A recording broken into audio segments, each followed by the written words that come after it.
Listo. Entonces, ya que está grabando, entonces continuamos. Como les digo, esta primera parte de la clase lo vamos a hacer todavía con API punto a punto, send y receive. Y la idea de hacer todos esos ejercicios, de dejarles el workshop y todo ese tipo de cosas es para que ustedes sigan practicando. Quisiera preguntarles cómo les fue con el workshop. Ustedes ahorita tienen que calificar a sus compañeros, pero quisiera escuchar cómo su experiencia, cómo lo sintieron, cuál fue la mayor dificultad de pronto, si alguien quiere participar y compartirlo.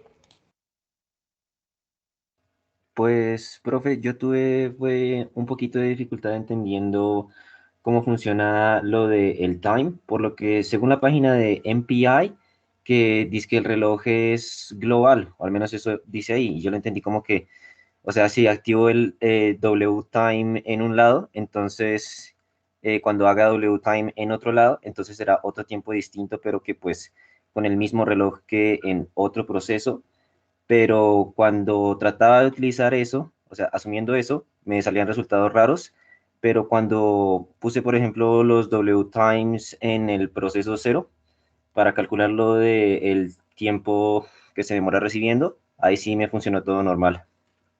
Entonces, pues sí, ¿cómo funciona ese reloj? Sí, digamos que esa llamada, como tú dices, el wall time es como un reloj que está en la pared y cada proceso lo va a encender en el momento en el que llega a ese punto de esa llamada, pero entonces si tú lo haces por fuera, digamos, como para todo el mundo, no lo haces dentro de un if, lo que va a suceder en ese caso es que todo el mundo va a llamar ese wall time, y entonces te vas a volver un rollo porque cuando tú hagas las restas, digamos que estos programas no están completamente balanceados, entonces en general hay unos procesos que van más rápido que otros y entonces van a llamar ese wall time en tiempos diferentes. Entonces, si tú quieres que más o menos todo es similar entre todos ellos, tendrás que sincronizarlos, que es casi perder la paralelización, utilizando, por ejemplo, MPI Barrier. Entonces, por esa razón, uno normalmente mide el tiempo solamente en un proceso, normalmente el máster. Y entonces si uno tiene en cuenta si, digamos, es algo que va y vuelve. Digamos, yo quiero medir el ancho de banda y quiero medir cuánto se demora en ir, pero yo como quiero hacer todas las medidas desde el proceso cero, entonces mido cuánto se demora en ir y volver y entonces al final simplemente divido por dos. Ese tipo de cosas son las que uno puede hacer precisamente para no enfrentarse a tener un montón de llamadas de MPI wall time por todo lado y empezar a sincronizar uno como a mano todo eso. Entonces es normal y la solución que hiciste es lo que se espera. Ok, gracias. ¿Listo?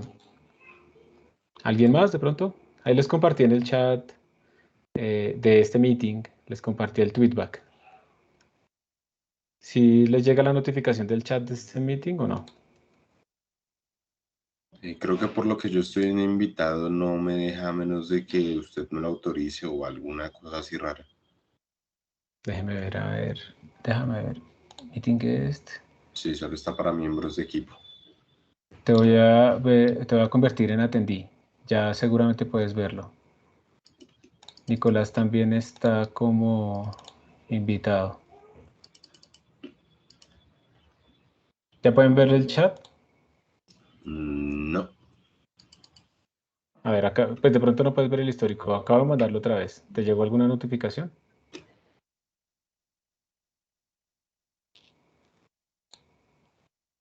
No. No, o sea, directamente no me deja abrir el chat. Cuando voy al botón del chat dice el chat de reuniones del canal solo está disponible para los miembros del equipo. Te voy a volver presentador como un organizador. En este momento podrías entrar al chat. No me lo va a creer, pero sigue la misma notificación. Listo, entonces no puede ser anónimo, ¿ok? Por el día de hoy. ¿Listo? Hasta que configure bien eso. De tomo yo también tuve así como mis líos para entender la comunicación de MPI. Exacto, por eso es que quiero hacer ejercicios. Entonces vamos a pasar, si quieren, directamente a revisar lo de la matriz unidad, que era la tarea, para que puedan como calificar apropiadamente a sus compañeros. Por esa razón lo extendí ahorita. Y después hacemos otro ejercicio de comunicación punto a punto y luego sí pasamos a las colectivas. ¿Listo? Profesor, yo tengo una pregunta Adelante. y es que pues cuando yo estuve, o sea, pues en la clase había recomendado que trabajáramos con MPI con arreglos unidimensionales, pero entonces habría algún problema al usar, digamos, Agent para sacar las matrices de cada proceso.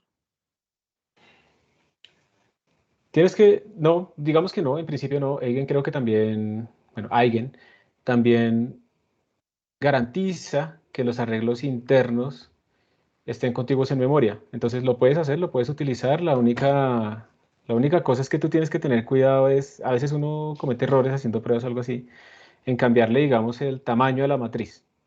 Y entonces al cambiarle el tamaño, alguien lo que hace internamente es borrar el vector que tenía anteriormente, crear uno nuevo y cosas de ese estilo. Y eso implica que cualquier dirección de memoria que tú hayas utilizado interna del arreglo de alguien se pierde. ¿Listo? Entonces no es que lo estemos haciendo en nuestros problemas, pero es algo que puede suceder y eso es lo único que uno tiene que tener cuidado. ¿Listo? Y profesor, para hallar, digamos, en el caso del ancho de banda que pide pues, lo que ocupa el elemento en bytes, en este caso, una matriz de Eigen, ¿habría algún comando para sacar o alguna función para sacarle los bytes que ocupa? Porque, o Uy, simplemente colocar cada puesto de la matriz como un double, entonces sería colocarle pues 8 por el número de componentes que tenga la matriz. Pues yo pensé que eso no podría ser cierto porque pues tal vez haya alguna optimización en la librería que permita que sea menos, o no sé. no, pues, o sea, esa observación es muy buena. No se puede hacer menos porque digamos que un arreglo de 20 doubles va a ocupar lo mismo utilizando un arreglo primitivo, un double o una matriz de Eigen, un arreglo de Eigen. ¿Listo? Van a ocupar lo mismo el arreglo primitivo como tal interno. Y tienes razón en que un arreglo de Eigen puede tener otros atributos internos que pueden aumentar el tamaño de la matriz. ¿Hay alguna función para poder saber ese tamaño? No sé, probablemente.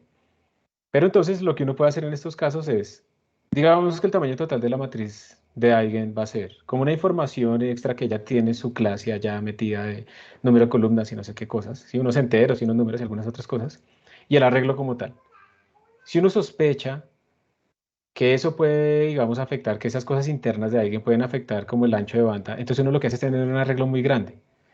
De tal manera que ese arreglo es tan grande que ese otro overhead que aparece ya de alguien de las otras cosas es pequeño comparativamente y lo podemos ignorar. ¿Listo? ¿Cómo, Vale, vale. Es que cómo yo lo, o sea, yo lo sí? intenté, yo lo intenté con SizeOff, a ver si me voltaba algún error No. y pues no me botó ningún error y me dio un número, entonces, pero no sabía qué significaba ese número. Y No, ese pues, número, ese número, ese número es difícil de sacarle significado porque pues él te saca lo que él puede calcular en ese momento. Pero imagínate el siguiente caso. Imagínate el caso en que tú tienes una estructura en el que tú generas un arreglo interno dinámico. Entonces, cuando tú le haces size off, él te bota básicamente el tamaño de un puntero, porque eso es lo que tú tienes en la estructura. Pero tú puedes después pedir un gigabyte de memoria para ese puntero dinámico interno y eso no te sale en el size off. ¿Sí? Entonces, por eso te digo que es complicado. El size off solo te va a dar como el tamaño de las cosas como que se pueden ver inmediatamente, como conocidas casi en tiempo de compilación, creo yo. Y por esa razón, digamos, no sirve mucho para este tipo de estructuras que cambian dinámicamente. Entonces, por esa razón, yo creo que la solución sería hacer arreglos suficientemente grandes de tal manera que ese overhead posible de los parámetros internos de alguien sea lo más pequeño posible.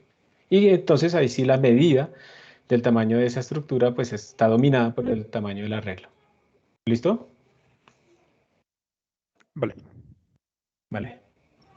Eh, Hablando de comunicación, pues me puse a leer y pues dicen que la forma correcta, por ejemplo, para comunicar clases y todo eso es serializarlo. Ujú. O sea, se serializa manualmente, toca serializarlo, aunque también encontré que hay una cosa llamada BOST Sí. Ajá. MPI.hpp, que tiene sus propias serializaciones y optimizaciones en algunos aspectos. No quería preguntarle sobre ese, a ver si conocía algo respecto a BOST. Sí, Boost es una librería muy famosa de C++, de donde salen muchos de los estándares a futuro. Entonces, muchas de las librerías que están ahí implementadas se convierten en estándar de C++ en unos años. Esa parte de MPI es muy útil, digamos en el sentido en que permite tener unas estructuras más abstractas y con clases, con programación orientada a objetos, para manejar MPI. Yo no la he usado porque no la he visto usar por lo menos en los sitios donde he estado viendo la programación, donde me han entrenado para la programación en paralelo en física, pero no quiere decir que no se pueda usar. Facilita, por ejemplo, transportar matrices y en general el concepto es el mismo, exactamente. O sea, tú cuando vas a mandar un buffer de información, tú no puedes mandar una clase y ya, porque en general las clases no están garantizadas a estar contiguas. Todos los elementos de una clase, los elementos internos, no están garantizados a ser contiguos y tienes que tener siempre en cuenta que lo que tú mandas por MPI de un punto al otro son bloques de memoria, que por lo tanto son contiguos, ¿sí o no? Ujú. Entonces, si tú tienes una estructura que tiene tres variables, esas variables dentro de esa estructura, dentro de esa clase, no necesariamente quedaron contiguas una detrás de la otra en la memoria, porque ahí hay otras cosas de alineación que tienen que cumplirse. Entonces, tú tendrías que empezar a mirar la dirección de memoria de todas ellas y tienes dos opciones, mandarla una por una o la otra, que es casi como haber destruido la estructura, ¿cierto? O Sí. la otra es empaquetarlas, que es como una serialización. Una serialización es básicamente cómo voy a hacer yo para representar estos datos en un buffer contiguo de tal manera que yo pueda tanto leerlo como escribirlo. Ese es como el concepto general. Entonces, tú puedes utilizar algo que se llama MPI Pack, que lo que hace es empaquetar variables que están discontiguas en memoria en un paquete contiguo. Entonces, tú básicamente en un paquete de MPI lo que haces es ponerle la dirección de memoria de las variables, es como volver a crear la estructura, si te estás dando cuenta, ¿cierto? Pero ahora te estás asegurando de que estén contiguas. Es una serialización dentro del estándar y pues en PI Boost te permite a ti como hacer eso de forma un poco más general, pero al final lo que hace es eso también. ¿Cuál es la desventaja? ¿Cuál es la ventaja en PI Boost? Tiene un montón de librerías muy poderosas, muy buenas y muy abstractas y rápidas. Por ejemplo, para hacer resolver también incluso ecuaciones diferenciales ordinarias de valor inicial, funciones especiales y hay otras cosas de solo programación, manejo de estructuras, expresiones regulares. O sea, es gigantesco, es impresionante. Lo malo es que a veces pues toca instalarlo, eso toma mucho tiempo, pero pues con Spack todo es fácil, ¿no? Para instalar paquetes. Entonces, pues ahí tú decides. En el fondo, al final, tú tienes que ver es qué es lo que te hace el código más fácil de leer, más sencillo de implementar. Hacerlo con clases, porque es que mi modelo es mucho más claro con clases, pero me toca pagar el precio de serializarlo o de hacer el MPI pack. O tal vez puedo simplemente hacer arreglos. Depende del problema. Y ahí digamos que no hay solución universal. Ay, pero, o sea, no sería, por ejemplo, mala práctica, o sea, entre, por ejemplo, la documentación que encontré, vos hacía una comparación por decirlo así, enviar mensajes y recibir con MP Classic, o sea, comparaba con el BOST con MP Classic, y entre eso mostrar un ejemplo para enviar clases, Ujú. y lo que hace es crear, por decirlo así, un arreglo de caracteres donde se serializa toda la información, y después se crea un constructor en la clase que utilice esa información para poder generar, por decirlo así, una nueva clase. No sé si me Sí, hice digamos entender. que O sí, yo te sea, entiendo. O sea, hay un ejemplo y el ejemplo es competitivo en cuanto a rapidez y no es tan complicado para serializar, ¿cierto? pues, o sea, el ejemplo lo que hace es que coge para serializar, crea un string y mete toda la información con una barrera, con un delimitador específico. Ujú. Envía todo el string y cuando lo recibe, la clase por sí misma tiene un constructor que utiliza esa información. Lo deserializa. Ujú. Sí, o sea, se puede Sí, generar la clase solamente o se puede generar con información serializada.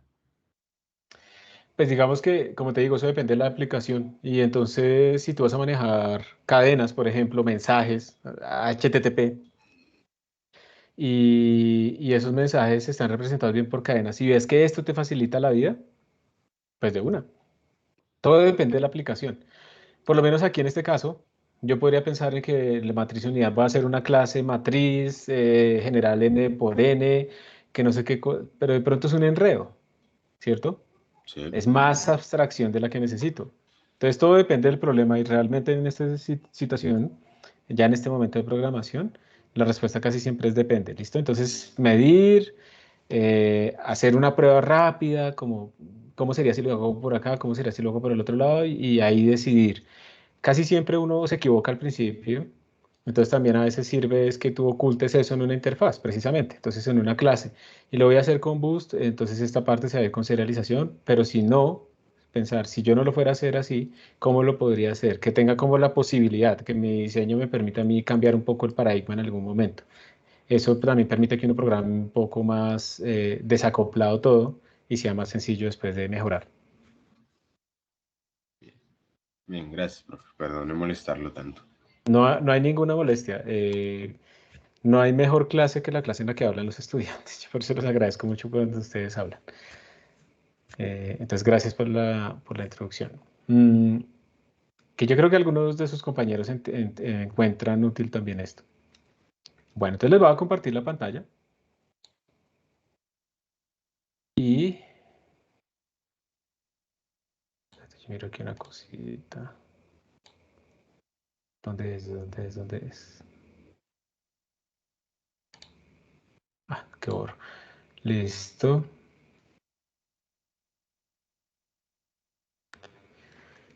Screen. ¿Y ustedes me pueden confirmar si son tan amables que están viendo mi pantalla? Sí, profe, ahí se ve. Listo, gracias. Entonces vamos a mirar primero que todo lo de la matriz. ¿La matriz qué? La matriz unidad que hemos estado viendo hasta ahora. Voy a colapsar un poquito todo esto. Yo he estado tratando de organizar un poco mejor para ustedes todo este material. Entonces nosotros hemos visto ya esta parte y estamos aquí en los point-to-point exercises, ¿cierto? Nosotros vimos el ping-pong. En este ping-pong lo que hacíamos era compartir, mandar y traer, mandar y traer, mandar y traer. Y podíamos con el ping-pong verificar, pues primero, hacer la primera práctica del send y el receive, donde lo más fundamental que vimos era la coordinación, ¿cierto? Si alguien envía, alguien tiene que recibir. Entonces era muy importante hacerlo en orden. Por ejemplo, que el 0 primero enviaba hacia un send y luego recibía. Y el 1 primero recibía y luego enviaba. Era muy importante coordinar eso bien para que funcionara todo. Pero además también vimos que podíamos hacer una medición del ancho de banda si lo que hacíamos era entonces al final imprimir también el tiempo. Calculábamos cuánto era el tiempo que se demoraba, digamos, en enviar y recibir. Entonces aquí en el 0 precisamente comenzábamos a medir el tiempo, enviábamos, recibíamos, calculamos el tiempo total y luego imprimíamos el ancho de banda. Una cosa que tratamos de hacer ese día fue poder medir ese ancho de banda localmente y también en varios computadores. Yo no sé si ustedes se dieron cuenta, yo ayer estuve trabajando todo el día, desde temprano en la sala hasta la tarde, bien tarde. Algunos se habían dado cuenta que se les reinició el computador en algún momento raro y todo eso, porque estamos recuperando muchos computadores. En este momento solamente tenemos en falla 2 computadores, se recuperaron como 8. Y estuve probando pues para poder hacer algunas cosas. Entonces vamos a ver si me funciona hoy lo del ancho de banda acá porque quiero que ustedes vean la diferencia. Básicamente lo que les quiero mostrar es que nosotros dentro de un mismo computador podemos tener varios procesos y el ancho de banda puede ser de 500 megabits por segundo. Megabytes por segundo, perdón.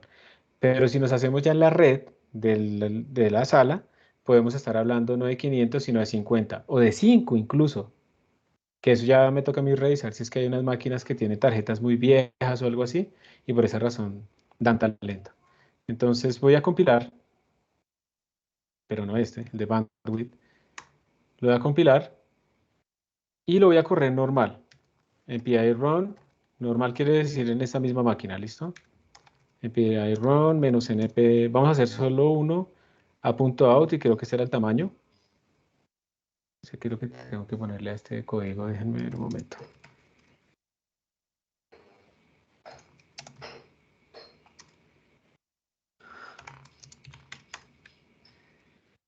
Tiene que leer 2, ¿no? ¿Cuántas repeticiones y cuál es el tamaño? Entonces, digámosle que una repetición y que el tamaño es esto así.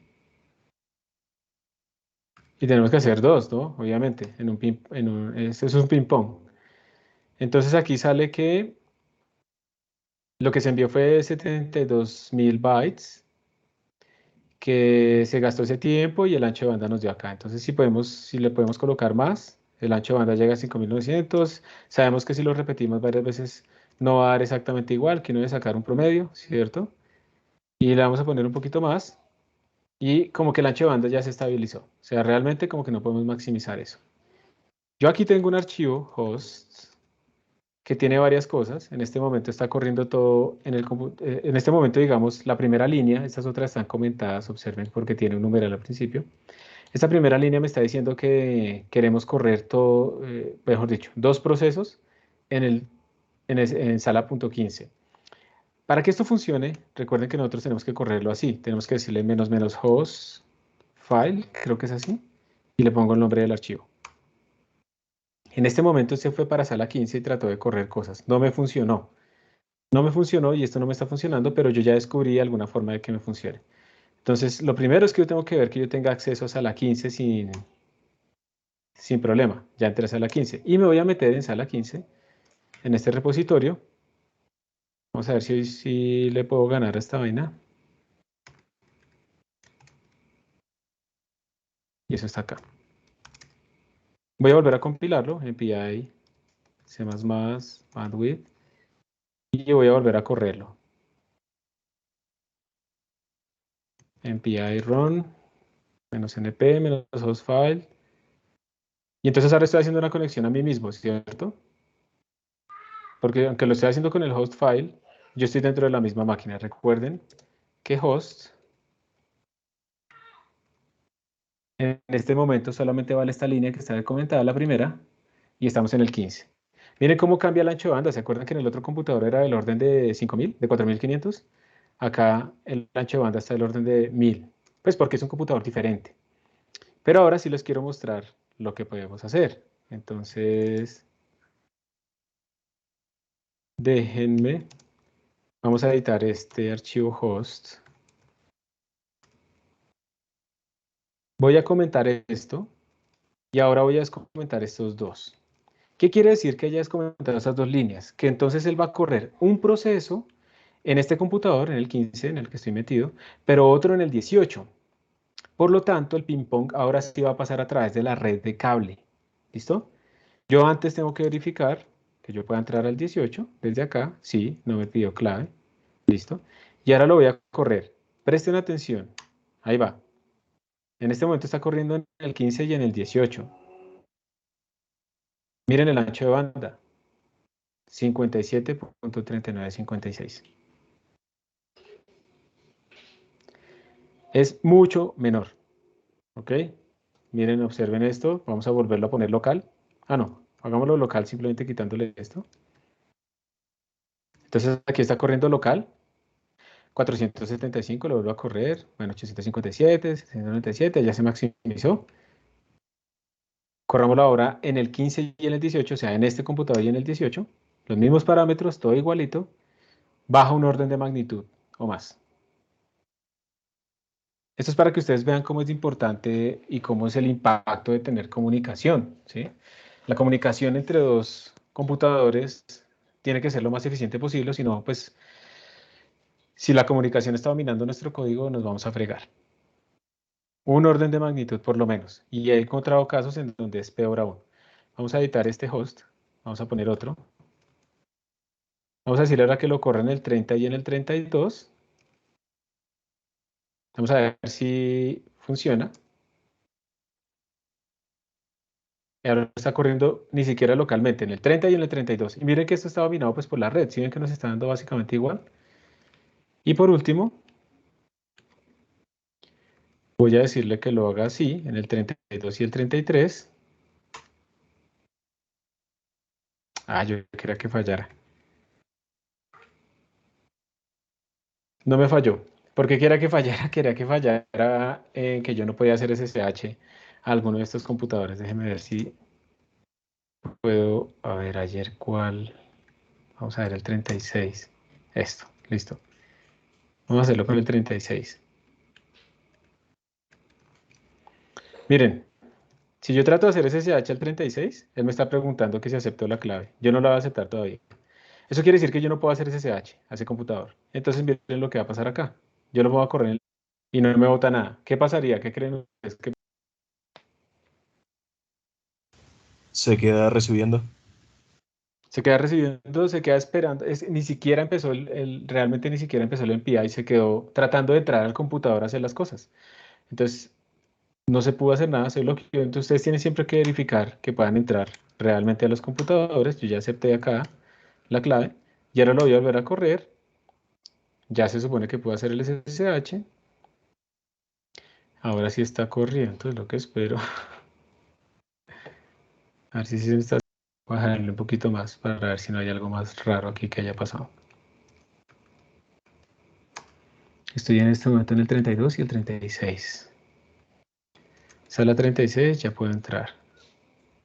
Sala 32, ya puedo entrar. Aquí sí realmente no sé qué está pasando. Voy a dejarlo aquí corriendo mientras tanto, porque quiero ver si es que es la red que está mucho más lenta entre esos dos computadores. Bueno, entonces, en resumen, ¿están de acuerdo? Le pregunto a ustedes, ¿están de acuerdo con que correr las cosas localmente en un mismo computador en general va a ser más rápido que correrlas en diferentes máquinas? ¿Sí estamos de acuerdo con esa conclusión? ¿O hay alguna observación ahí? Pues en general sí, al menos que la otra máquina con la que nos estemos comunicando sea un supercomputador. No, y ni siquiera, mira que tú te puedes estar comunicando con un supercomputador y entonces ese man te envía rápido las cosas, pero es que aquí el problema es la red. Por eso es que en los clústeres se invierte mucho dinero en comprar tarjetas de red mucho más rápidas y en comprar también eh, cables de red que sean mucho más robustos, switch mucho más robustos y eso implica mucho dinero. Por eso es que no se puede simplemente decir, ay, vamos a hacer un clúster. O sea, sí se puede decir, se puede hacer, pero no va a ser un clúster de alto rendimiento. Es un clúster, como más o menos se está montando la sala ahorita, para que sea entrenamiento, para uno jugar y cosas de ese estilo. Bueno, entonces ahora, obviamente en el caso como tú dices, sería mejor. Si tengo un supercomputador, más bien mando todo a que lo corra ese man y yo no me comunico ni le pongo a hacer nada en mi propio computador. Será como la idea. Entonces, esto era lo que quería mostrarles. Ahora vamos a mirar el de la matriz unidad. Yo en el código que les puse como ejemplo todavía tenía que mejorar la parte de llenar la matriz. Voy a poner la estructura de este ejemplo. Entonces recordemos que la tarea aquí era coger una gran matriz y dividirla entre muchos procesos. Entonces queríamos que cada proceso tuviera solo una parte de la matriz, o sea, realmente estamos distribuyendo la memoria. No queríamos que todos tuvieran una copia de la matriz, sino solo un pedazo de la matriz. La matriz como tal no existe, sino solo en nuestra cabeza. Cada proceso tiene su pedazo de la matriz y cada proceso llena su parte de la matriz. Aquí lo tengo implementado tanto con punteros como con vectores. Ahorita les voy a mostrar qué se puede hacer con los dos. Entonces en este momento lo que hice fue crear un alias. Todos los sitios donde diga data type, significa puntero doble. ¿Listo? Esos son arreglos sencillos. Pero es simplemente un alias. Yo no quiero estar escribiendo double asterisco, double asterisco, double asterisco, sino donde diga data ustedes lo reemplazan por double asterisco. Yo hice tres funciones. Una que es para llenar la matriz, esta es la clave más importante. Luego viene otra importante, pero no tan clave, que es la de imprimir la matriz. Y este print slab es como simplemente algo que imprime la pantalla, pues algo que yo le mando. Mi función main, yo creo que es muy parecida a lo que todos ustedes hicieron. Básicamente leemos el n. Luego lo que calculamos es el n local, que es como el número de filas local de este proceso. Luego lo que hacemos es pedir la memoria. Lo hacemos con un vector o lo hacemos con un arreglo primitivo. Entonces miren que aquí yo tengo mi arreglo primitivo, pido la memoria y el tamaño pues es n rows, n local por n. Tenemos este número de filas y este número de columnas. Y la lleno de ceros. Luego llamo la función fillMatrix. Esa la llama, todo el mundo la llama, porque está parametrizada con el pit. Y luego printMatrix. También todo el mundo la llama, pero van a ser cosas diferentes. Y después libero la memoria. Y ya está. Esa es como la interfaz main. ¿Vamos todos bien hasta acá? ¿Más o menos se parecen a lo que ustedes hicieron a lo que yo hice? Yo creo que ustedes metieron estas dos en una sola función, en general. Pero sí se parece. Sí. Listo. ¿Cómo es la función fillMatrix? Esta es la clave. La función fillMatrix, entonces, esta le llama cada pit. Y entonces lo que uno hace, pues ahí toca pensarlo, ¿cierto? Ahí toca pensarlo. Entonces, por cada una de las filas, yo no tengo que hacer aquí un for en el J, sino que por cada una de las filas yo calculo el J correspondiente. Y ese J va a estar corrido, ¿sí? Si yo, digamos, estuviera llenando una sola matriz, evidentemente esto me sobra. si tuviera solo un proceso, y yo, pues la diagonal se escribe simplemente cuando jlocal es igual a ilocal, y ya. Pero eso es pensando en una sola matriz y estamos pensando como en unos solos índices. Locales y globales son iguales porque hay un solo proceso y una sola, es una matriz y un solo proceso. Pero cuando tengo varios procesos, cada proceso se corre un pedazo hacia la derecha. Ese pedazo que se corre de columnas hacia la derecha, pues es el número de filas que tienen mis bloques locales por el PID. Y entonces simplemente calculo ese JLocal y lleno la matriz en ese punto con un 1. ¿Sí se parece esto a lo que ustedes implementaron o es muy diferente? Hay varias maneras de hacerlo. Esta es una. Hay varias maneras de hacerlo. Digamos que eso es lo bueno de la programación. Al final tenemos que llegar al mismo resultado, como en física, ¿cierto? A pesar de que lo hagamos de maneras diferentes. ¿Hay alguna duda acá o alguna, no sé, algún apunte? Más curiosidad de preguntarle por qué utilizan double en vez de int. ¿Dónde? En el arreglo, ya que solo se está manejando con Ah, ceros y unos. O sea, más curiosidad mía que cualquier otra sí. cosa. No, tienes razón. Digamos, en este caso no importa. En este caso da igual. Realmente, precisamente por lo que tú dices que son Porque si ceros o ahorita sé unos. que había Entonces, no, llovido dos. no, Una que era como para un no es por una técnico, razón porque especial, no es nos porque estoy acostumbrado a utilizar DAO. ¿Listo? Ah, bien. Listo. Esa duda me pisó ayer cuando...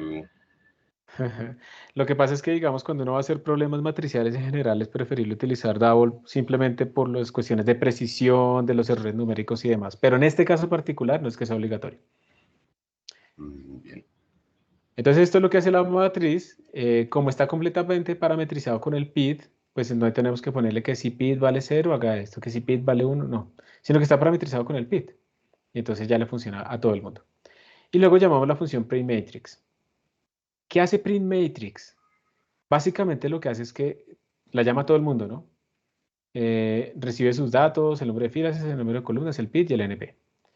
Básicamente, si yo soy el 0, yo lo que hago es imprimir mi matriz. Ahorita miramos de la función printSlab. Yo imprimo mi matriz, yo le mando simplemente mis datos, el número de filas y mi número de columnas. Y después lo que hago, yo les he dicho a ustedes que podrían sobreescribir data. Aquí les estoy mostrando qué pasa si no se sobrescribe data. Está bien si lo hacen sobrescribiendo data porque en este problema no lo usamos más. Pero en otros problemas, pues habría que tener otro buffer para no sobreescribir nuestros propios datos, los datos del 0. Entonces yo aquí creo otro buffer que básicamente es igual a data. Y entonces empiezo a llamar a todos los demás. Yo les voy recibiendo a ellos. Entonces la dirección de memoria que le mando es donde arranca mi buffer, el tamaño, número de filas por número de columnas, de qué tipo de datos y ya. Y tan pronto recibo de esta fuente, de este source, el 1, el 2 y el 3, tan pronto recibo, yo imprimo mi buffer y se acabó. Y después libero memoria. ¿Qué es lo que hago si yo no soy el máster? Si yo no soy el máster, yo lo que hago simplemente es enviarle el máster. Le envío mis datos que arrancan acá, con este tamaño, con este tipo de datos, se lo envío al máster y se acabó.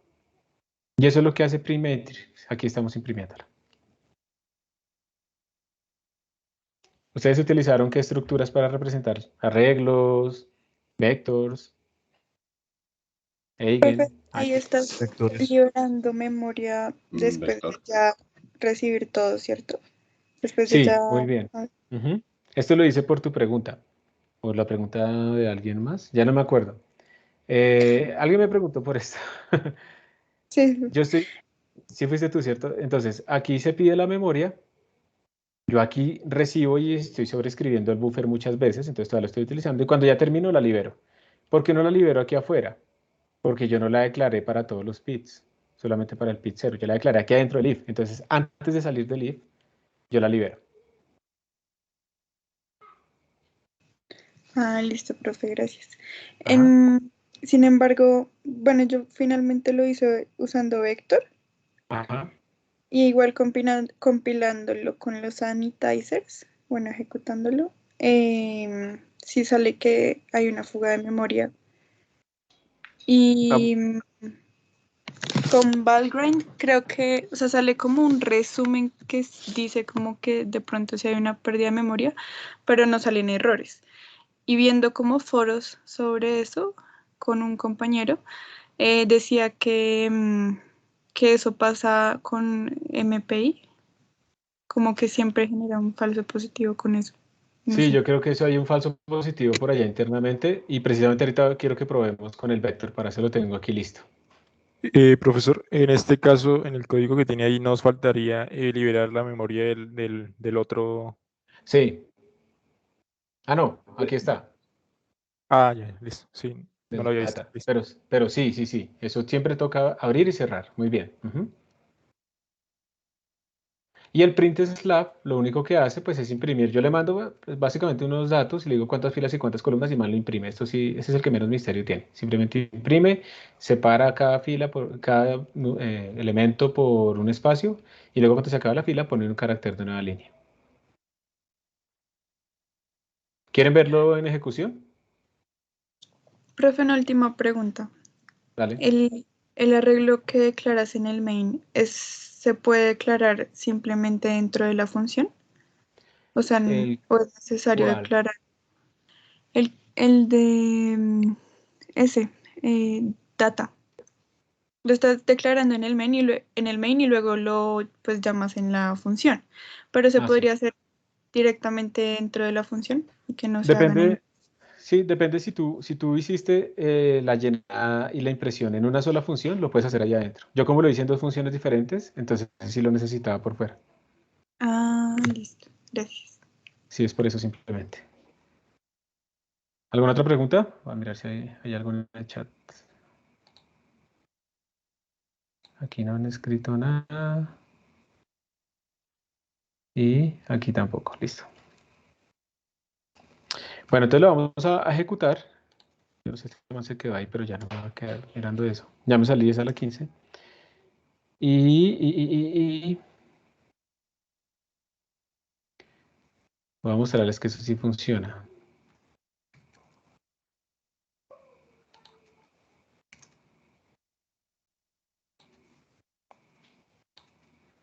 Yo creo que lo tengo en el otro directorio. Yo ya le subo esto ahorita. Listo. Entonces voy a compilar MPI, C++, Unit Matrix y lo vamos a correr. MPI run en nuestro CNP, siempre probar con que funcione con 1. ¿Sí? Y esta cosa lee el tamaño, entonces le vamos a poner, vamos a hacer esto más grande. Y le vamos a decir que lo haga con una matriz de 10 por 10. ¿Listo? Entonces ahí está. Con 1 funciona y sale la matriz identidad, ¿cierto? Y ustedes la ven.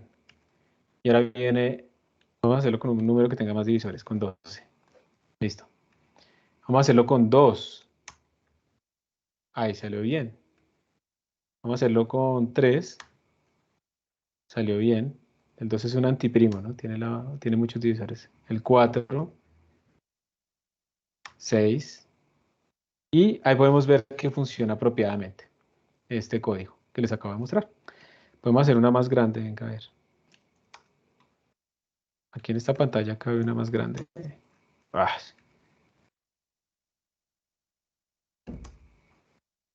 Y pues ustedes pueden ver ahí que funciona apropiadamente la matriz. Ah, aquí me toca con oversubscribe, ¿no?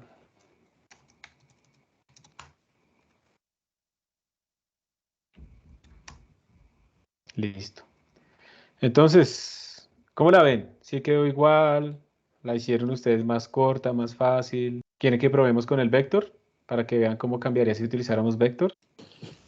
Creo No que hay una cambia. pregunta en el chat. Hay una pregunta en el chat, si dice, yo tengo, Ampersand facilita la dirección de memoria del objeto, en ese caso el vector, para poder pasar a las funciones.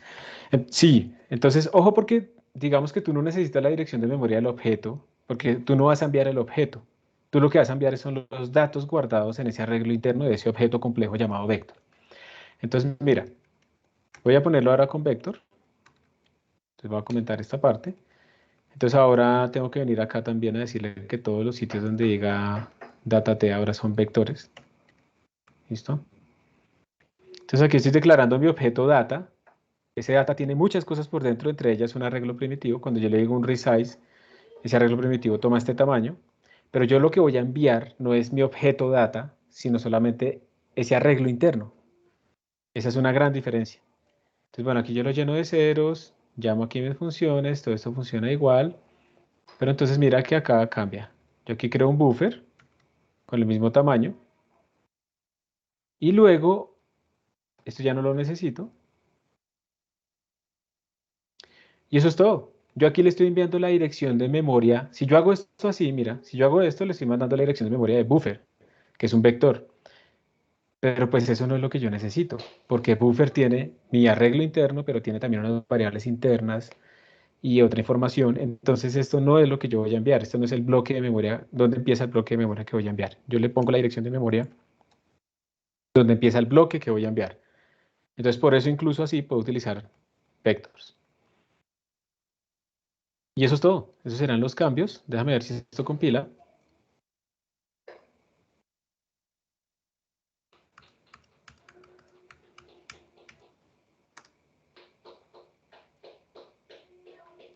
Toca revisar si de pronto cometí aquí algún errorcito. Espérate aquí al principio. Delete. Ah, sí. Por aquí tengo algún delete. Este, ¿no? Esto era cuando teníamos arreglos primitivos y punteros. Ya compiló. Y ahí está. Da igual. Funciona bien. Entonces también funciona con esto. Ahora, tú, Sara, tú me dices que si compilo con Sanitizer, ¿cierto? Sí, profe. ¿Y con esta bandera o con alguna otra? ¿O con leak o cuál? Un segundo. Con la de memoria, pero no me acuerdo. Creo que es leak. Click. Listo, entonces compilé con el Sanitizer y vamos a correr. Y sí, definitivamente sale ahí. Pero entonces ven, vamos a hacer una cosa. Vamos a ponerle la compilación "-g". Y voy a correrlo solamente con 2. Listo, para poder verificar. De hecho, lo voy a hacer con 1. A ver si de todas maneras con 1 sale un error. Entonces, mira, con 1 salió un error. Detected memory leaks, interceptor, leave assigned. Entonces, mira, cuando le puse "-g", él me está diciendo dónde están ocurriendo. Y ocurren por allá en libmpi, libc, libassign, ¿sí? Esas son cosas que están fuera de tu código. Entonces, digamos, si es la función es ompi, op, base, op, select, bla, bla. Está fuera de tu código, entonces tú no la puedes modificar. Entonces, definitivamente es MPI por allá, la librería MPI que está produciendo esos supuestos leaks. Ah, listo, profe. Entonces, está bien, digamos, de tu parte, desde que no te salga ahí tu código impreso, entonces no hay ningún problema. Y ocurre, mira que además ocurre al final, mira que ocurre después de que hemos nosotros hecho la llenada y la impresión y se ha acabado absolutamente todo, ocurre después de eso, ¿cierto? Entonces sí, debe ser en algún tipo de destructor de alguna cosa por allá interna que pasa algo raro. Entonces está bien que te pase porque no es tu culpa, nos pasa a todos acá y ya. Vale, profe, gracias. Listo, con gusto.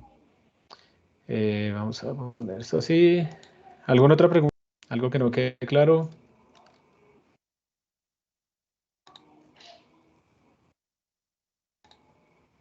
Profesor, y en caso de aging, la dirección de memoria sería 00 o habría algún cambio? No, digamos que en ese caso yo te recomendaría que aunque estés utilizando Eigen, de todas maneras utilices un arreglo unidimensional para representar la matriz bidimensional. ¿Listo? Porque no sabemos cuál es la representación interna que utiliza Eigen. Si utiliza, por ejemplo, un puntero doble y llama muchas veces el new y entonces no queda contigo en memoria. Entonces, incluso con Eigen, tú tienes que simular tu matriz. O sea, la recomendación es simular la matriz de todas maneras así, con un vector unidimensional. Entonces tú simplemente cuando tengas tu include Eigen por acá, no sé qué, y cuando vas a declararla aquí, entonces recuérdame, eso se escribiría como, creo que es Eigen, y eso sería un vector, ¿no? Vector xd, vect, bueno, data, y le pones el tamaño que sería n local por n. Y sí, es un vector, pero está simulando una matriz de 2 dimensiones. Pero al hacerlo así, tú sabes que sí está contigo en memoria. Si tú en cambio utilizas matrix, no sé qué, creo que eso no está garantizado. O sea, no sé si el buffer esté garantizado, tendrías que mirar y tendrás que mirar el orden en el que se guarda, si es row major o column major o algo así. En cambio, así de esta manera, tú ya sabes, te queda mucho más sencillo, tú mismo controlas todo eso. Esa sería mi recomendación. Hay Y de resto, a mí me tocó investigar esto para el proyecto final pasado, el proyecto intermedio, y hay una variable que se llama como eigen ID o algo así, que pues te garantiza que esté contigo en memoria. eso, Eso te da pues lo mismo, ¿no? El hecho de que a pesar de que es una matriz, es un arreglo contiguo. eso, exactamente. Eso toca asegurarse, no hay que esperarlo y toca mirar. Muchas gracias, entonces sí existe la forma de decirle. Y en ese caso, si entonces tú te puedes asegurar de que está contigo, entonces sí podrías utilizar una matriz y así mandarle la dirección del primer elemento. Ok, gracias. Con gusto.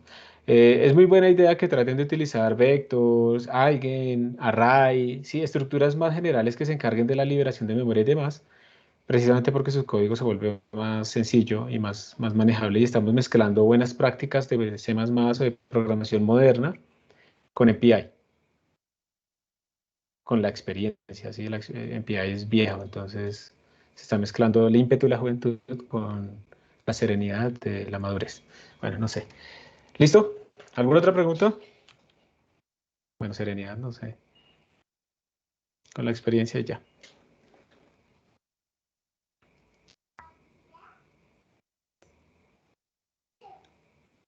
Listo. Entonces ahora les quiero hablar de otra estructura que se llama el ring.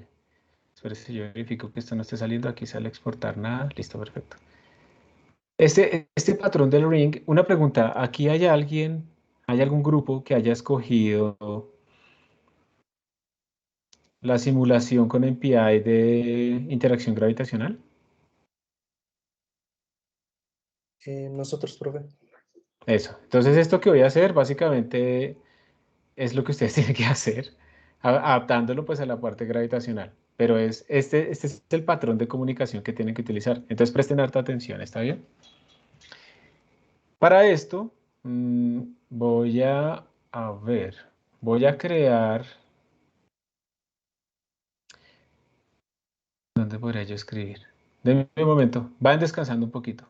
Tienen un minuto de descanso.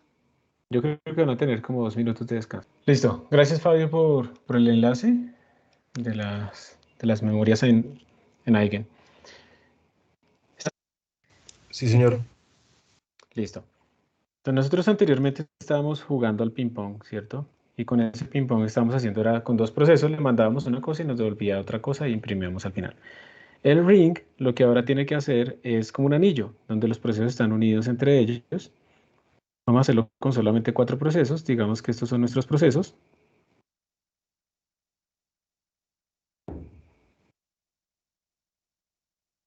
Y lo que vamos a hacer ahora es enviar entre estos procesos una información, lo que sea. Puede ser que se transforme o no se transforme, pero vamos a mandar algo.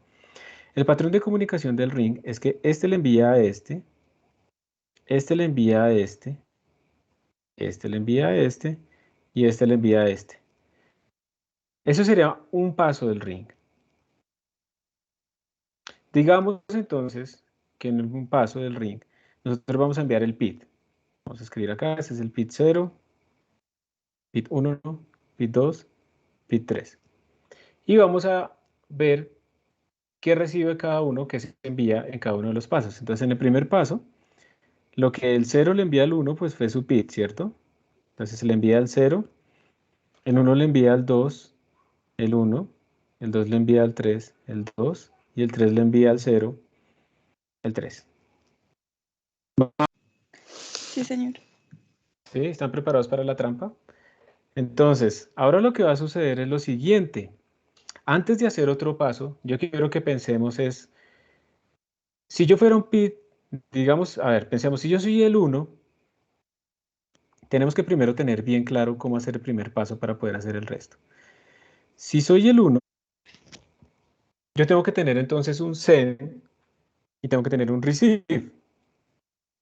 El send iría hacia el 2 y el receive vendría desde el 0, ¿cierto? Eso es lo que tenemos si yo soy el PID 1. Si digamos yo soy más bien el PID 2, el send entonces sería para el 3 y el receive sería para desde el 1. Mi pregunta para ustedes es, si yo soy el PID 3, entonces yo sé que yo tendría que enviar al 0 y recibir del 2. Entonces ahora para un PID genérico, ¿cómo escribo lo que debo enviar en función del PID? ¿Cómo escribo lo que debo recibir en función del PID? Entonces aquí pregunta José, es diferente la pregunta, ¿no? ¿Qué envía el 0? El 0 envía su PID en ese momento. Se lo envía al 1. El 1 le envía su PID al 2, el 2 le envía su PID al 3 y el 3 le envía. Entonces Jackson dice, send sería PID más 1. Eso será lo que siempre hay que hacer, muy bien. Pero él además dice que hay que hacerle un módulo NP. ¿Y por qué es importante ese módulo? Porque esto es una conexión que es periódica y recordemos que el truco, uno de los trucos en los que podemos modelar las cosas periódicamente es utilizando el operador módulo. El operador módulo nos permite precisamente hacer eso y miremos si sí funciona para el 2. Para el 2 sería 2 más 1 daría 3, módulo 4 daría 3, listo. Y para el 3, miremos, 3 más 1 daría 4, módulo 4 daría 0, entonces sí funciona, muy bien. ¿Y cómo sería el de recibir? Muy bien, Jackson. Sí, señor. Uno podría pensar, lo voy a poner primero incorrecto, que podría ser PID menos 1, módulo NP, pues porque como es periódico, entonces uno le hace eso. Pero pues vamos a tener un problema cuando esta cosa valga 0, porque nos daría 0 menos 1, módulo NP, y esto es incorrecto. ¿Ok? Entonces, por esa razón, uno hace un truco, y el truco es que uno le suma NP, módulo NP. Finalmente, como es periódico, ustedes pueden ponerle 2 NP, 3 NP, 4 NP, ¿sí? Lo que quieran. Porque como es periódico en NP, pues no importa, le estamos sumando un múltiplo. Pero eso corrige el problema con el menos 1. Esta es una manera, una de las tantas maneras, se puede hacer con if también, obviamente. Pero esta es una de las tantas maneras en las que uno puede sacar esos vecinos. Miremos si sí funciona para el 3. Para el 3 sería 3 menos 1 más 4, módulo 4. Entonces daría 3 menos 1 daría 2, más 4, módulo 4, que sería 6, módulo 4, eso nos daría 2. Entonces él recibe el anterior. Miremos el 0 es el que es realmente problemático, no el 3. 0 menos 1 más 4, módulo 4, daría 3, módulo 4, y esto nos da 3. Entonces sí funciona para el que nos daba problema. ¿Listo? Entonces así tendríamos nuestros vecinos. A quién enviamos y a quién recibimos. Este es el send, ese es el receive. Entonces, ¿cómo haríamos este primer paso? ¿Cómo sería la implementación? Ya supongamos que ya hicimos el MPI com rank, MPI com size, todo ese tipo de cosas, ya lo hicimos, ya sabemos nuestro PID y el NP y todo ese tipo de cosas. Vamos a guardar lo que vamos a enviar en un buffer o en una cosa llamada data, ¿listo? Data. Y data va a inicializarse en PID. Entonces lo que enviamos aquí, realmente lo que vamos a enviar en cada uno a nuestros vecinos es data. Y vamos a recibir en un buffer de pronto. Entonces, ¿cómo se escribiría cómo se escribiría este primer paso, chicos? ¿Cómo lo haríamos? ¿Será que estaría bien, por ejemplo, escribir MPI send? Estamos en un proceso cualquiera, ¿listo? Todos tienen que enviar, todos tienen que recibir.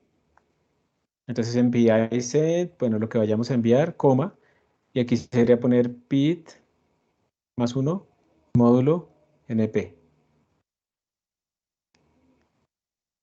¿cierto?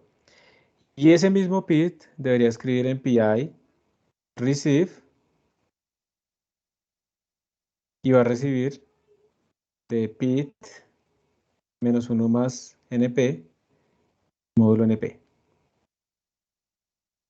Esto sería lo que haríamos para hacer el ring. ¿Qué creen? ¿Está bien? ¿Está mal? ¿Hay alguna trampa? No recuerdo bien si cuando uno envía algo con el send se queda parado hasta que alguien más lo recibe. No estoy seguro de eso. Ajá, estos send son bloqueantes. Estos send son bloqueantes y eso quiere decir entonces lo que tú dices exactamente. Yo necesito que alguien reciba lo que yo envié para pasar a la siguiente línea. Entonces, si lo hacemos así, se nos va a bloquear. Todo el mundo está enviando y nadie está recibiendo. ¿Que reciba el primero? ¿Cómo así? Que uno inicie toda la cadena. O sea, esto lo hace todo el mundo excepto el primero. El primero, if pid es igual a 1, él hace al contrario. MPI, receive, y luego si hace su MPI. Ese sería el Estaba else. pensando más en el cero, pero más o Sí, menos esa sería la idea. el cero el cero siempre es buena idea de ponerlo a hacer cosas especiales porque el cero siempre existe. ¿Listo? Digamos que ustedes acá lo pueden resolver de varias maneras. Por ejemplo, hay otra forma de resolverlo y es, si mi PID es impar, yo hago esto, y si mi PID es par, yo hago el inverso. ¿Qué creen? ¿También serviría? ¿No? Supongo que sí. Sí, entonces podemos decir if PID módulo 2 es igual a 0.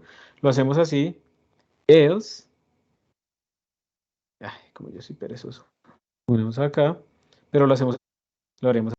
Entonces, de esta manera, nos estamos asegurando de que no se queden bloqueados. Digamos que el 0, el PID 0 entraría en la primera parte, él envía y se queda esperando para que le reciban y después recibe. Y el 1, él recibe y luego envía, entonces así lo estamos desbloqueando. Esa es una de las tantas formas en la que lo podemos hacer general, ¿sí? Miren que hemos ido construyendo esto paso a paso. Primero miramos los vecinos, luego cómo hacemos la comunicación. O la otra es que utilicemos llamadas no bloqueantes. Existen llamadas no bloqueantes. En PI send, por ejemplo, podríamos hacer que el send sea no bloqueante. Si recuerdo bien, ya vamos a confirmar. Si recuerdo bien, el no bloqueante simplemente es ponerle una i. Entonces voy a volver a copiar. Y simplemente lo que podríamos hacer es convertir esto en no bloqueante. Cuando es no bloqueante, creo que es con esa i, ya vamos a revisar. Entonces él envía y sigue con la recepción. No se queda esperando a que le reciban y le confirmen y todo ese tipo de cosas. Y entonces esa es otra forma de resolver nuestro problema. Déjeme, yo reviso rápido cuál es la sintaxis de este MPI, non-blocking, send.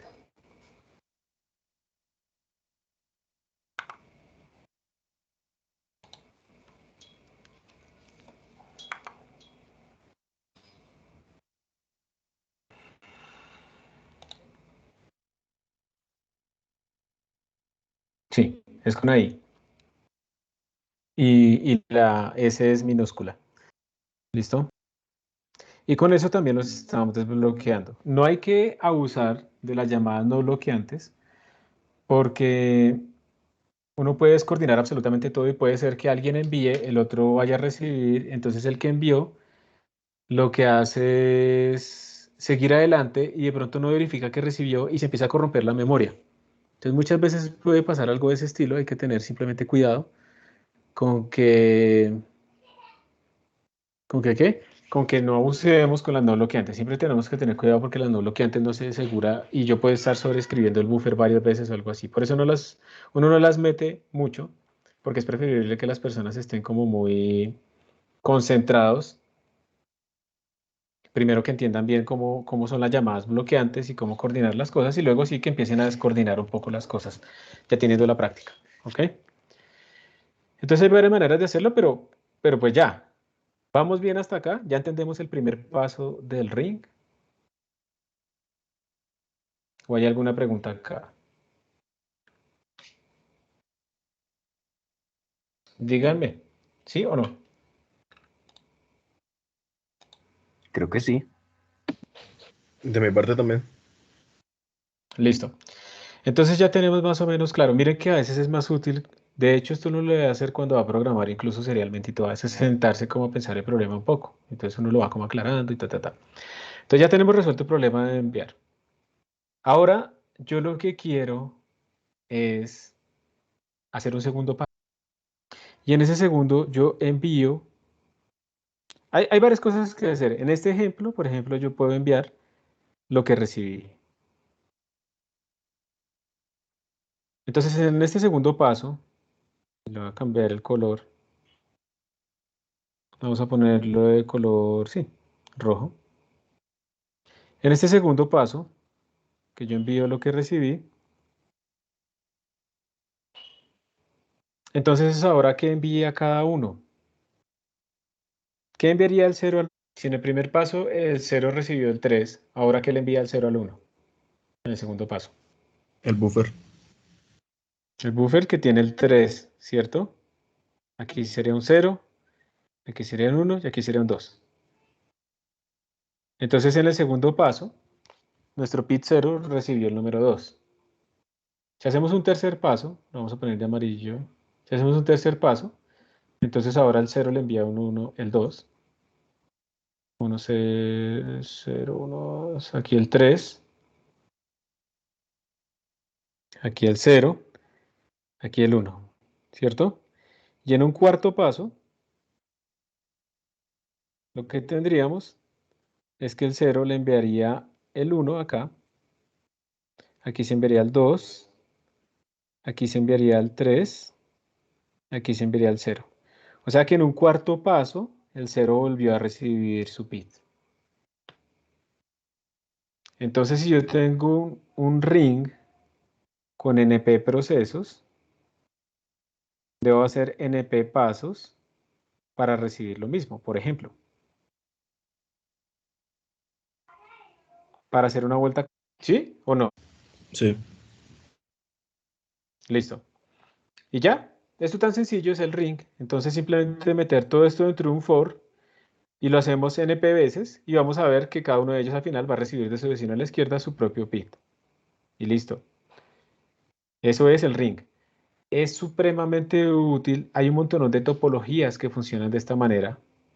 Y vamos a hacer aquí un par de ejemplos. La primera topología que funciona más o menos parecido a esto, pero que es un ring múltiple, es lo que vamos a hacer después para hacer la ecuación de Laplace. Nosotros vamos a resolver la ecuación de Laplace utilizando MPI.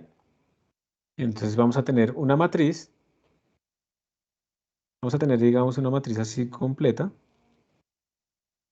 De hecho, no tiene que ser rectangular, ¿no? De cuadrado. ¿Listo? Vamos a dividir esa matriz entre muchos procesos. Entonces vamos a mandarles slabs así, como hicimos con la matriz unidad. Si ven cómo se va todo uniendo, ¿no? Entonces le vamos a mandar a cada uno va a tener un pedazo de esa matriz. Y cuando uno hace un método de relajación como el que vamos a utilizar en Laplace, uno lo que tiene es que la matriz en el punto i, j es igual a la matriz en i más 1, j más matriz en i menos 1, j más matriz en i, j más 1, más matriz en i, j menos 1, todo dividido entre 4. Eso es lo que uno tiene cuando uno formula, digamos, discretiza la ecuación de Laplace, diferencias finitas y bueno, llega a esta ecuación. Entonces, uno lo que quiere es aplicar esto, pero resulta que aquí tenemos esta matriz en el proceso 0, en el proceso 1, el proceso 2 y el proceso 3. No hay ningún problema con todos los punticos que están aquí adentro. Digamos que tenemos estos punticos, todos estos punticos son internos, voy a hacer menos. Digamos que tenemos esta discretización, tenemos este punto, este punto, este punto.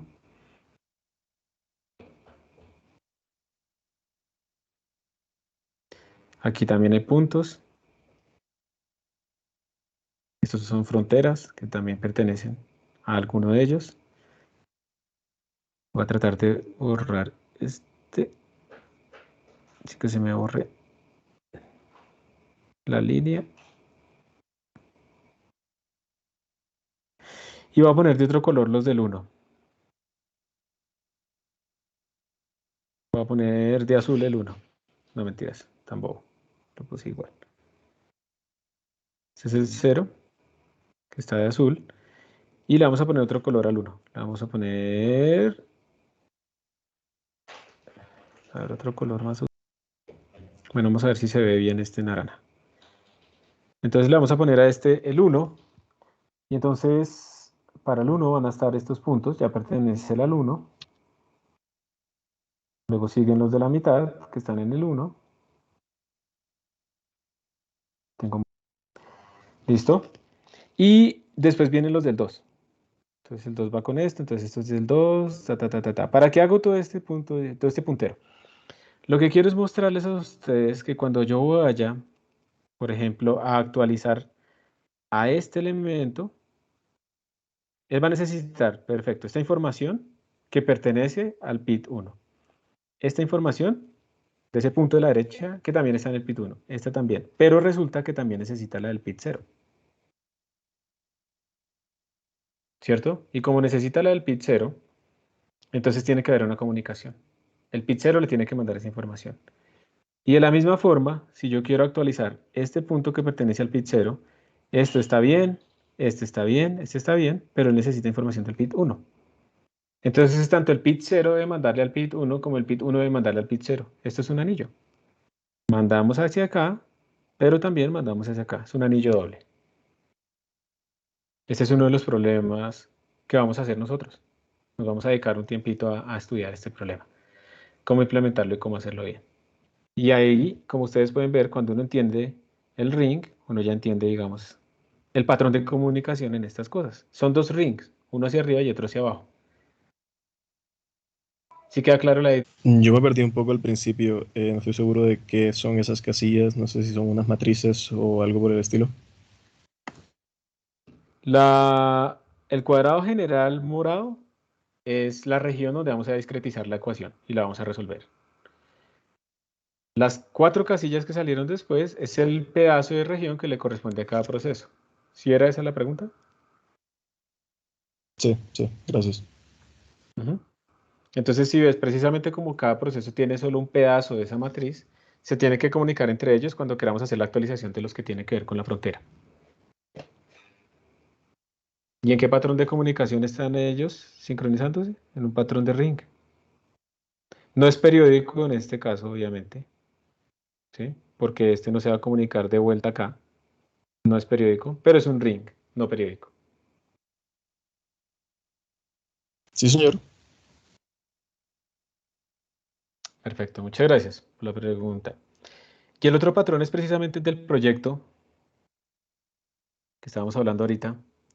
En el proyecto de gravitación, ¿qué es lo que tienen que hacer ustedes? Ustedes tienen, y voy a aprovechar aquí para hacerles una segunda explicación. Digamos que ustedes lo que tienen es tridimensional, y en esa región ustedes tienen un montón que interactúan gravitacionalmente. ¿Qué es lo que se hace originalmente para paralelizar ese tipo de problemas? Se paraleliza, se divide el dominio. Y entonces uno hace todo este montón de cosas. De hecho, esta no es la forma más eficiente, porque a veces pueden estar como unidos cerca uno de los otros estos puntos. Entonces realmente lo que uno tiene es como una división en octriz. Digamos, no importa, no me voy a meter más allá. Pero la idea es que uno puede hacer esta partición y después pues simplemente puede ubicar a las cosas y entonces uno dice, digamos que el proceso 0 se va a encargar de esta zona, el proceso 1 se va a encargar de esta zona, el proceso 2 de esta zona y así sucesivamente. Uno puede hacer eso. Pero en este proyecto que ustedes van a resolver es diferente. Ustedes lo que van a hacer es, tienen su región, igual que antes, ¿listo? Tienen sus puntos, pero como estamos hablando de una interacción gravitacional, en donde todos interactúan con todos, y no vamos a utilizar ningún tipo de expansión ahí para optimizar ni nada, entonces ustedes finalmente van a darse cuenta que esta partícula acá tiene que calcular la interacción con todas las demás, así estén lejos, y así sea pequeña, la tiene que calcular con todas. Entonces lo que se va a hacer es lo siguiente. En la primera aproximación aquí lo que se hacía era división del dominio. Esta es la típica, que esa es la que no van a hacer. La que van a hacer ustedes acá es división de datos. ¿Y cómo así? Entonces ustedes simplemente lo que van a decir es que van a tener un anillo. Digamos que tienen otra vez 4 procesos. ¿Listo? Y en este anillo ustedes van a meter aquí, digamos que en total tienen n cuerpos. Entonces aquí van a poner n sobre 4 cuerpos. No importa en dónde están físicamente, no importan. Las coordenadas de esos n sobre 4 cuerpos están guardadas en el 0. Aquí van a poner otra vez las otras n sobre 4. Aquí les corresponde otras n sobre 4. Y aquí otras n sobre 4. Entonces van a dividir las coordenadas. De nuevo les repito, no tienen que estar cerca esos n sobre 4, esos que le correspondieron al 0, no tienen que estar cerca entre ellos, no. Ustedes ponen los datos, lo que sea. Van a inicializar esto aleatoriamente y como quedaron los datos. Entonces cada uno tiene un cuarto del problema, cada uno tiene un conjunto. ¿Listo? Y entonces lo que ustedes van a hacer es, en el primer paso, calculan las fuerzas gravitacionales entre los puntos que tienen en cada procesador. Entonces cada proceso calcula las fuerzas gravitacionales entre todos sus cuerpos. ¿Listo? Y luego lo que hacen es mandarle estos datos a este man. Este se los manda a este, los datos de posiciones. ¿Sí? Y este a este. Y como el 0 le mandó los datos que él tenía al 1, entonces el 1 ahora puede calcular las fuerzas con los datos que tenía el 1, con las partículas del 1. Entonces vuelven a calcular fuerzas después de este primer paso de comunicación. Luego vuelven a hacer otro paso en donde envían lo que se recibió. Entonces ahora el 0 va a recibir, perdón, el 1 va a recibir los datos del 3, va a calcular las fuerzas con eso. Todos hacen lo mismo, envían lo que reciben, envían lo que reciben y calculan fuerzas. Volvemos a enviar lo que recibimos, calculamos fuerzas. Y lo hacemos NP veces hasta que vuelven mis datos a mí. Y pues ahí ya no calculo la fuerza porque ya la calculé. Y con eso, al final, he logrado calcular la fuerza de todos contra todos de forma paralela. Hemos distribuido los datos. Y eso es lo que deben hacer en el proyecto. Realmente, si tienen implementado el ring, realmente ya es muy sencillo hacer el resto. Pues eso lo dice uno cuando ya lo ha visto. Les va a costar un poco, pero van a ver al final que era muy sencillo. Y este es otro patrón de comunicación en donde aparece el ring de forma natural. ¿Sí lo habían pensado así un poco o si les aclara esto un poco? ¿Alguno del proyecto que esté acá? Sí. Bueno, listo. Y entonces, pues ahora miremos la implementación. Ya realmente no vamos a alcanzar en esta clase a entrar a las colectivas. Entonces vamos a mirar la implementación. Voy a parar un momentico aquí el sonido. Yo de todas maneras voy a descargar este video cuando ya esté listo y lo voy a subir al canal de YouTube. O si no, ustedes lo pueden consultar aquí directamente en Teams. Listo. La única diferencia entre los videos de YouTube y los que ustedes encontrarían aquí directamente o en Drive es que yo les quito las pausas de silencio. ¿Alguno de ustedes si ve, alguien acá utiliza los videos en YouTube? Yo. Sí, señor. Ah, bueno. Y sí, la diferencia es esa, ¿cierto? Que solamente los sonidos, los silencios no aparecen, ¿cierto?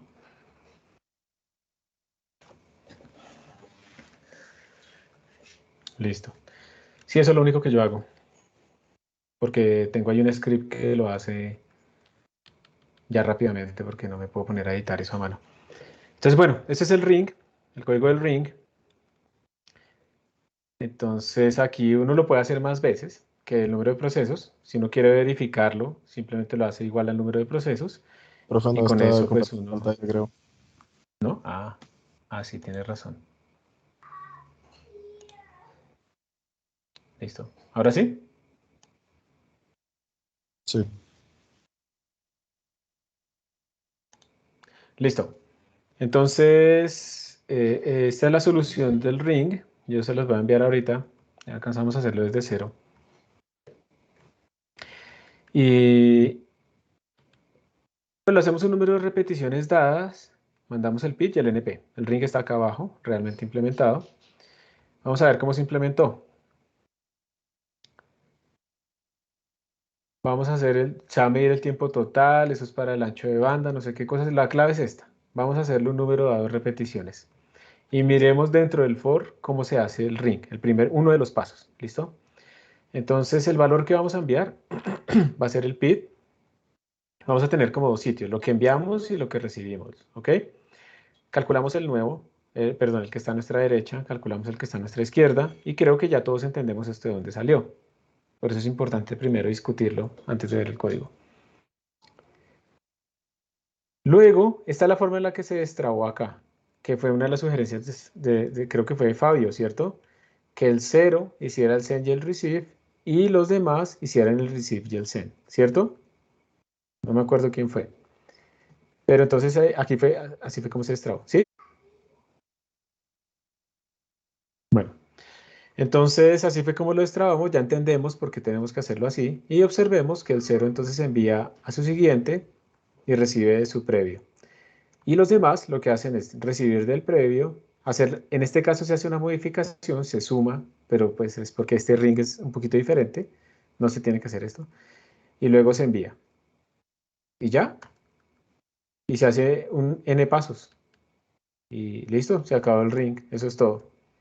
Entonces digamos que la implementación ya es fácil teniendo en cuenta lo que hemos visto antes. Y así es que funciona. Entonces podemos medir también el ancho de banda, podemos hacerlo distribuido completamente en diferentes máquinas. Esto sirve para muchas cosas. Con esto, por ejemplo, yo he descubierto y eso me sirve a mí, que ahí en la sala hay unos computadores entre los cuales el ancho de banda es más pequeño que entre otros. Digamos, ahorita vimos que el ancho de banda para un computador como tal con procesos dentro del mismo era de 500 megabytes por segundo y cuando lo hacemos entre dos computadores era de 50 y descubrí que hay unas parejas que es de 5 y eso no tiene sentido porque todos están conectados al mismo switch. Entonces, uno puede hacer esas pruebas antes. Normalmente ya en un clúster de verdad ustedes van a encontrar que eso está muy optimizado y que además el MPI sabe cómo están conectados los computadores, entonces sabe optimizarse y digamos que uno no se enfrenta a ese tipo de problemas. Pero para aprender uno primero tiene que pasar por ahí para darse cuenta de este tipo de situaciones. Pero pues esto es el ring, ya se vuelve como más sencillo. Pues no sé, ¿alguna pregunta de pronto? ¿Quieren verlo? Creo que estaría bien. ¿Listo? ¿Qué es lo que hace, o sea, cómo verifica uno que se está ejecutando ahí? No sé, imprime algo, no sé. Creo que en este momento no estaría imprimiendo nada. Bueno, miramos. Está imprimiendo solo el ancho de banda porque aquí eso es lo que nos está importando. Ya, y el valor. Entonces, mira, él imprime el ancho de banda y está imprimiendo el valor también. El valor es lo que está guardado en el buffer. Entonces, mira que lo que está haciendo es ir sumando, ¿cierto? Lo que va recibiendo. Entonces, al final se imprime. Entonces, vamos a mirar precisamente qué queda guardado al final. Vamos a mirar acá. Vamos a quitar los sanitizers. Ring. Vamos a hacerlo con uno solamente. Y el número de repeticiones que sea una. Entonces el valor quedó en 0. Vamos a mirar primero el efecto de las repeticiones. 0, 0. Pues no importa, ¿no? Siempre tengo el pit 0 y estoy mandando solamente ese valor. Si tengo 2, entonces el bandwidth es esto. El valor quedó en 1. Si le pongo 2 repeticiones, el valor quedó en 1. 3 repeticiones 1. 4 repeticiones 1. Listo.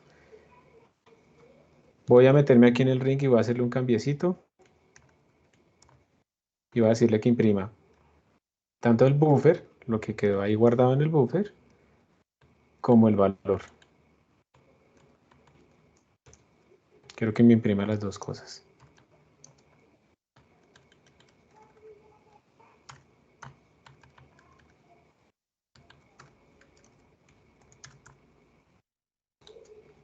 Volver a compilar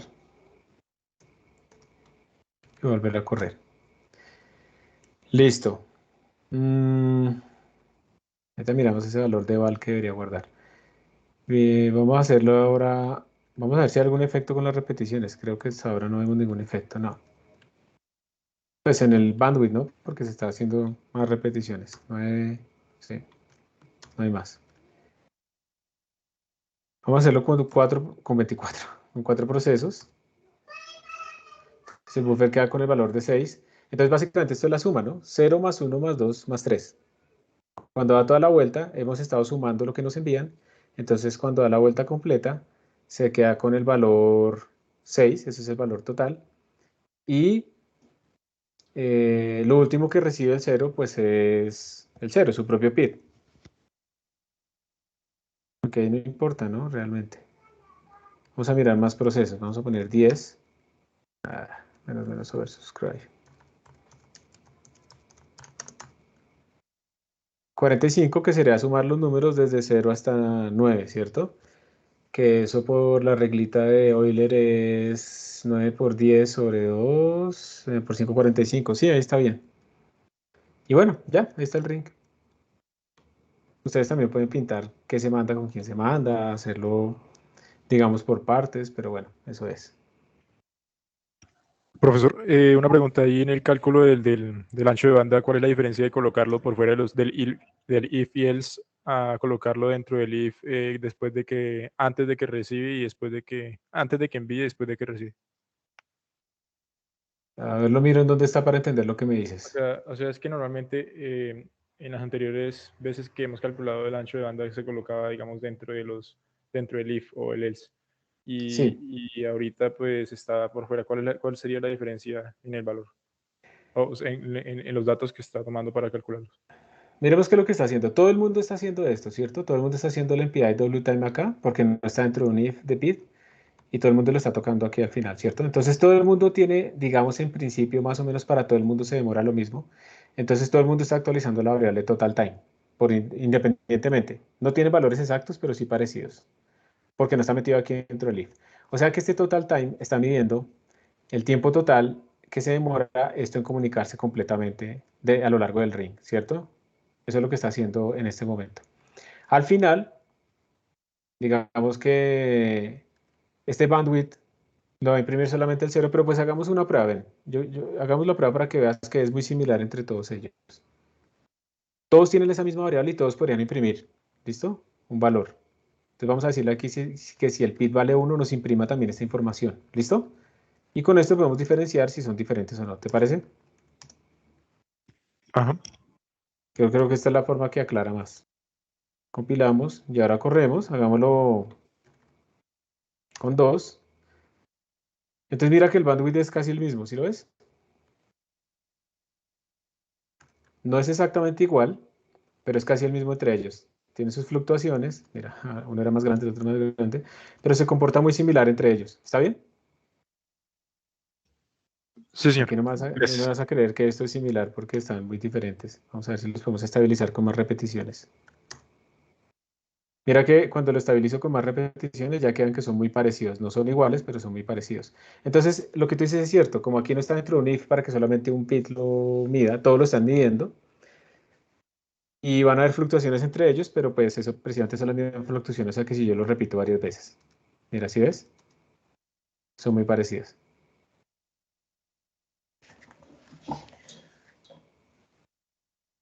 Para que quede igual, le vamos a poner ceros acá.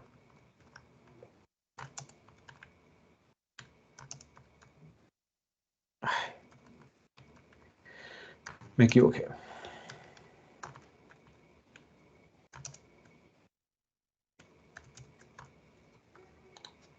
Y esos son los códigos que les voy a enviar. Y entonces esto, digamos, termina todo nuestro estudio básico, porque aquí no hemos visto no bloqueantes. Nuestro estudio básico de las comunicaciones punto a punto. Espero, digamos, que con todos estos ejemplos que hemos hecho, pues les sirva. Finalmente les sirva para entender. Yo creo que el hecho de que hayan sufrido ustedes tanto con, bueno, sí, más o menos, con la matriz unidad también les permite a ustedes entender más de cómo implementar estos problemas. Y lo que viene ahora son las comunicaciones colectivas. Estas comunicaciones colectivas son comunicaciones que son masivas, por ejemplo, como esta, el MPI Broadcast, en donde, por ejemplo, un proceso le envía a todo el mundo el mismo valor. Eso es lo mismo que hacer un MPI send. Obviamente yo podría hacer un MPI send desde el 0 y enviarle un valor a todos y que los demás reciban. Entonces tendré que hacer un for en el master para que vaya enviándole a cada uno de ellos. Pero el broadcast tiene una ventaja y es que al ser una comunicación colectiva, al saber yo que le estoy enviando lo mismo a todo el mundo, es mucho más eficiente. Porque, por ejemplo, puede ser que el cero digamos que le estamos mandando a 10.000 elementos, a 10.000 procesos, un dato. Es mucho más eficiente que el cero le mande, digamos, al 3 y al 4, y el 4 haga una cascada hacia el 50 y al 200, y el 200 haga su propia cascada a 10 más que están cerca de él y cosas así. Es mucho más eficiente hacer esa distribución, digamos, como un árbol, que puede tener varias ramas, no solo binario, a hacerlo manualmente haciendo un send para cada uno de los procesos. Lo vamos a medir, nos vamos a dar cuenta que eso es realmente así. Y entonces digamos que la idea es que estas comunicaciones colectivas nos permiten ser mucho más eficientes y el código se vuelve mucho más sencillo, más limpio, más corto. Si yo necesito enviar un parámetro a todo el mundo, MPI broadcast. Y si yo necesito pedirle información a todo el mundo y aplicarle una operación de reducción a esa información que me enviaron, puedo utilizar MPI reduce. Típico problema, calcular el promedio de un vector muy grande. Entonces yo simplemente le digo a todos, oigan, mándenme cada uno su propio valor promedio y yo le hago una suma a todo eso en un reduce y ya está. Y tenemos varios operadores, así como tenemos en OMP, tenemos varios operadores para aplicar. Aquí tenemos también MPI zoom, mínimo, máximo y cosas de ese estilo. Esas son las que vamos a ver en lo que sigue, ese tipo de comunicaciones colectivas. Y vamos a ver algunas otras que son como el gather o el scatter, que nos permite como coger un arreglo, por ejemplo, en el master y no le queremos enviar el arreglo a todo el mundo, sino que yo quiero que la primera parte del arreglo le llegue al proceso 0, la segunda parte al proceso 1, la tercera. Eso es un scatter. Y puedo hacer también un gather. Puedo pedirle a todo el mundo que me mande una información e irla guardando en un arreglo en posiciones contiguas. O sea, no quiero hacer una reducción, quiero tener todos los datos. Todo eso se puede hacer. Y esas son las comunicaciones colectivas que vamos a ver más adelante. Y con eso, digamos que casi que terminamos el estudio básico de MPI. De hecho, con este Broadcast Reduce, Send y Receive, tienen ustedes para hacer la mayoría de problemas. Con el Gather y eso, pues casi todos. Y ya después, pues ya quedan como muchos detalles de topologías y cosas así que realmente no alcanzaremos a ver. Entonces pasaremos a hacer el método de relajación, lo haremos paso a paso, lentamente. Por eso esto ya no se puede hacer como proyecto porque eso lo hacemos todos tratando de entender toda esta topología y todo lo que queremos hacer. Y ya, casi que se acaba el curso ahí. Muchas gracias por su atención. Nos vemos entonces en la próxima clase. Y nos volveremos a ver. Yo creo que por acá voy a revisar cómo queda el video y todo eso, pero yo creo que nos vamos a reunir por acá. Profe, una pregunta respecto al código que trabajamos ahorita del anillo. ¿Esa manera que usa usted de comunicación es más eficiente que usando procesos, digamos, pares recibiendo e impares enviando? No creo. Yo no creo. O sea, debe haber una diferencia muy pequeña, debe existir, pero no creo que sea mucho más eficiente, mucho menos eficiente. Yo creo que no importa, lo importante es destrabarlos y porque digamos que, ¿cuál sería, ¿cuál sería la idea? La idea no es necesariamente el orden en que nos comuniquemos, ignoremos un poco la topología como tal de conexión, sino que lo que podría afectar es que hagamos más comunicaciones de las necesarias, por ejemplo. De esta manera que se hizo, o haciendo con los pares o impares, hacemos el mismo número de comunicaciones, ¿cierto? Entonces, en principio no va a cambiar el performance. Eso es lo que yo pensaría. Ok, pues yo le digo como se tiene que bloquear hasta que, bueno, es que no entendí muy bien, pero digamos que el proceso se bloquea hasta que llega el proceso, el código se bloquea, bueno, la ejecución se bloquea hasta que el proceso cero recibe y entonces pues digamos que en cada iteración tiene que recibir ese proceso cero para desbloquearse. En cambio, cuando uno, digamos, use los pares, digamos, enviando, ahí no pasaría eso. O Podría no. ser, pues de todas maneras todos llaman al mismo tiempo. Puede ser que haya un delay. Sí, estoy de acuerdo. Puede ser que haya un delay. Todos llaman al mismo tiempo el send y el receive, o el receive y el send. Y hasta que el cero recibe, o sea, que el otro le haya enviado, pero es que todo eso ocurrió al tiempo, ¿no? El cero se quedó esperando recibir y el uno le está enviando. Y puede ser que eso después genere el efecto cascada para que se desbloqueen, que es lo que tú estás imaginando, ¿cierto? Que entonces hasta que el 0 reciba se va desbloqueando todo el mundo, uno después del otro. Tocaría medirlo, ¿listo? Tocaría medirlo porque ahí sí no sabría. Yo creo que al final no va a impactar demasiado dependiendo de la comunicación, pero será interesante medirlo. Será interesante medirlo. No voy a hacer dejárselo de tarea o algo así, pero sí me parece una observación interesante y podríamos medirlo. Podría ponerlo entre los ejercicios que pongo ahí sugeridos, como algo que uno puede hacer para medirlo, para ver si realmente hay un impacto o no. Me parece una pregunta interesante y no podría resolverla en este momento con certeza. Preferiría medirlo, estar más seguro. Ok, profe, gracias. Gracias. Jackson, creo que tenías la mano levantada. Sí, profe, pues tenía una duda similar a la del compañero. Es, digamos, cuando no los pares envían, sino únicamente el 0, ahí en la parte del else, esas 3 líneas de recibir, operar y enviar se realizan de forma serial. Sí, O sí, sea, porque digamos, esto, acá. Sí, porque este receive es bloqueante. Entonces, hasta que él reciba, él no puede hacer esto. Aquí hay como una barrera. Digamos que tú puedes ver que un receive es como un receive más una barrera. Yo no le diría MPI barrier porque sincronizaría a todo el mundo, ¿sí? Una barrera con el que le envió. Entonces, entonces sí, definitivamente,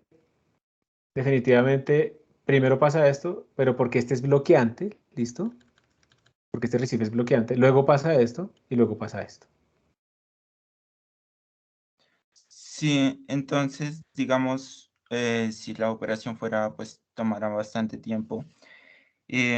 Bueno, un proceso termina de recibir, opera y luego lo vuelve a enviar. Entonces, digamos, en conjunto no estaríamos realizando de forma serial también, pero repartido entre los Más o, procesos. No sé si me hago si te entender entiendo ahí. bien, sí, creo que tu idea es, bueno, listo, entonces supongamos que esto no se demora poquito, sino que se demora un día, ¿sí?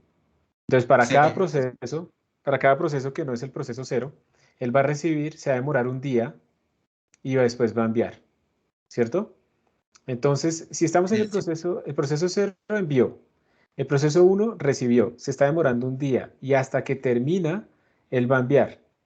El proceso 2, ¿qué está haciendo? El proceso 2 está recibiendo, entonces está esperando el proceso uno. Entonces, sí, tienes toda la razón. Yo creo que con ese ejemplo se clarifica que de pronto hacerlo de esta manera es menos eficiente que hacerlo con los pares impares o con las desbloqueantes. Haciendo así como ese ejemplo tan brutal que esto se demore un día, ¿cierto? Porque entonces, de nuevo repitámoslo. El 0 envía y se queda esperando a que le reciban. El 1 recibe, listo, y entonces el 0 se queda esperando la recepción. El 1 recibe, se queda haciendo esta tarea. Esta tarea se demora un día y hasta que termina esta tarea, se lo envía al 2. El 2 mientras tanto estaba esperando recibir, nadie le había enviado nada, hasta que el 1 se lo envió, entonces el 2 recibe, se demora un día. El 3 está esperando, se lo envía. Entonces, sí, se volvió serial. Es verdad, este patrón de comunicación no es eficiente. No se nota porque esta tarea que hay acá es muy rápida. Sería mucho más eficiente utilizando no bloqueantes o utilizando pares impares, que fue el que ese se me ocurrió ahorita en la clase y creo que es mejor implementarlo acá. Muy bien. Ah, vale, profe, gracias.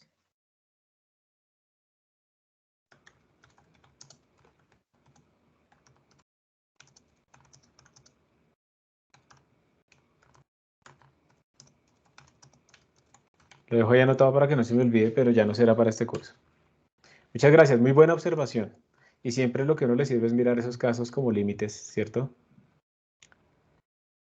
Ok, bueno, gracias por su atención. Chao, profe, gracias. Que estén muy bien. Hasta pronto. Gracias, profe. Hasta luego. Gracias, profe. Gracias, hasta luego. Hasta luego, que estén muy bien.